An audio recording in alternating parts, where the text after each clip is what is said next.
Welcome to the Literary Titan podcast. In every episode, we dive into a book we've just read and share our thoughts, from best-selling authors to rising literary stars. We read it. Now let's talk about it. Aaron Tunney's Wolf Warrior, the second book in the Beast Heart series, is an expansive fantasy adventure that pushes Clara's story far beyond the personal struggle that first defined her. Clara is still the wild shepherdess, bonded to the wolf onyx and the unicorn lotus, but she's becoming something larger: a mediator, fighter, healer, and increasingly reluctant leader. The novel moves from the Selkie kingdom beneath the ocean to pirate ships, frozen harpy settlements, sand dwarf territory, and volcanic caverns filled with hellhounds.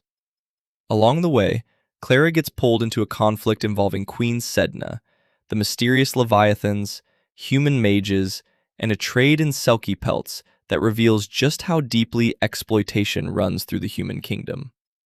The setting is especially fun when Tunney lets the strange creatures take center stage. Selkies change forms underwater, leviathans communicate through the sea, and magic behaves almost like a living ecosystem. The result is a fantasy world that feels busy, dangerous, and genuinely inhabited. What gives Wolf Warrior its strongest identity, though, is the way it treats bonds as a form of power. Clara's abilities revolve around life threads, and Tunney keeps returning to the difference between connection and control. The villains force animals and other beings into obedience, manipulate their threads, and treat living creatures as resources. Clara becomes powerful by doing almost the opposite.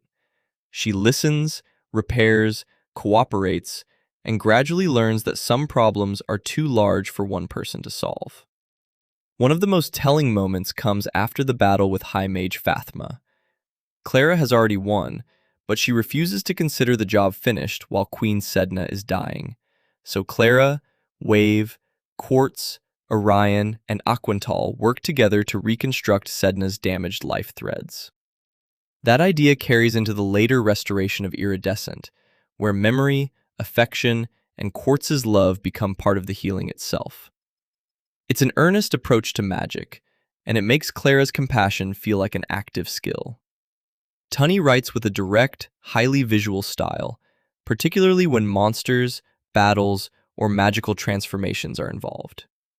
The underwater sections have glowing cities, enormous shadows, strange fish, coral structures, and creatures that can shift from beautiful to frightening within a few sentences.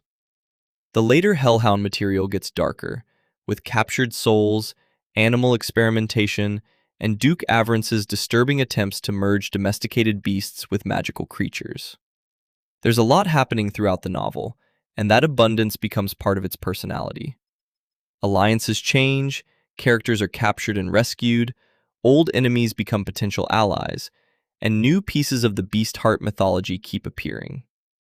The emotional register is just as open.